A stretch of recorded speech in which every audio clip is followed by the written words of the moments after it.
কুমিল্লায় 4 মাজারে ভাঙচুরের ঘটনায় 22 জনের বিরুদ্ধে মামলা।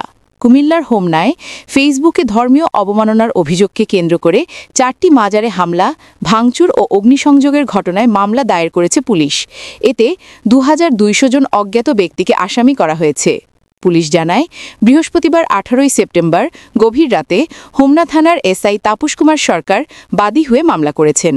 শুক্রবার 19 সেপ্টেম্বর দুপুরে হোমনা থানার ভারপ্রাপ্ত কর্মকর্তা ওসি রফিকুল ইসলাম এ তথ্য নিশ্চিত করেছেন। এর আগে বুধবার 17 সেপ্টেম্বর সকাল 10:30টার দিকে উপজেলার আসাদপুর এলাকায় ইসলাম ধর্মীয় অনুভূতিতে আঘাত হেনে ব্যক্তিগত ফেসবুক আইডিতে পোস্ট দেন মহসিন নামে এক যুবক। এই বিষয় নিয়ে এলাকায় উত্তেজনা ছড়িয়ে পড়ে। স্থানীয়রা মহসিনের গ্রেফতারের দাবিতে বিক্ষোভ করেন। পুলিশ ওই দিনই তাকে আটক করে এবং ইসলামী যুব সেনার হোমনা উপজেলার শাখার সাংগঠনিক সম্পাদক শরীফুল ইসলামের মামলায় গ্রেফতার দেখিয়ে বৃহস্পতিবার জেল হাজতে পাঠানো হয়। তবে বৃহস্পতিবার সকাল 9টার দিকে আসাদপুর এলাকায় বিক্ষুব্ধ জনতা মাইকে ঘোষণা দিয়ে শত শত লোক জড়ো করে একযোগে কফিল উদ্দিন শাহ, হাওয়ালি শাহ, কালাই শাহ ও আব্দুস শাহ মাজারে হামলা চালিয়ে ভাঙচুর ও অগ্নিসংযোগ করে। খবর পেয়ে পুলিশ ও সেনা সদস্যরা ঘটনাস্থলে গিয়ে পরিস্থিতি নিয়ন্ত্রণে আনে।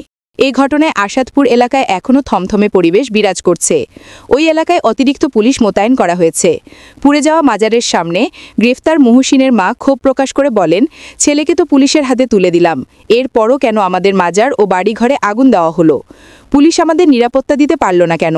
কোনো মালামাল রক্ষা করতে পারিনি, এক কাপড়ে জীবন নিয়ে পালিয়েছি। ওসি রফিকুল ইসলাম বলেন, রসুলের সাল্লাল্লাহু আলাইহি ওয়াসাল্লাম কে নিয়ে কটূক্তি করে পোস্ট দেওয়া যুবককে গ্রেফতার করে জেল হাজতে পাঠানো হয়েছে, কিন্তু একদল উচ্ছৃঙ্খল মানুষ তারপরও মাইকে ঘোষণা দিয়ে আইন নিজের হাতে তুলে নিয়েছে।